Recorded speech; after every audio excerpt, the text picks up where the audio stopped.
Hello বন্ধুরা, আজকে এমন একটা ঘটনা ঘটে গেল যেটা আসলে না ঘটলেও পারতো। যাজ্ঞা কি আর করা, কিছুই করার নাই। সকালবেলা আমি রওনা দিছিলাম আজকে ডাহার উদ্দেশ্যে।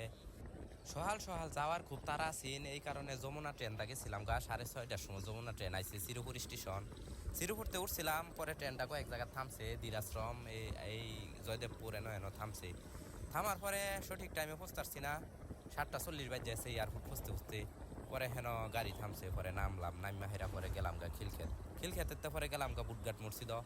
হেন আমার একটা কাজ আছেন, পরে কাজটা হাইরা পরে আওয়ার পথে আমি উঠছিলাম ঠিকই, আর একজন লগে উঠছিন, পরে আমার ব্যাগ আছেন, যে ব্যাগটা আমি থয়েই পরে রিস্কাতে নাইমা উঠছি, আমার মনে নাই। এরকম সময় একটা ফোন আইসিন, জাগা কি আর করা। পরে আর কি ব্যাগটা আর ফাইলাম না, রিস্কাওয়ালাটারেও ফাইলাম না, ডাসর কই খুঁজাম কই বিচারাম।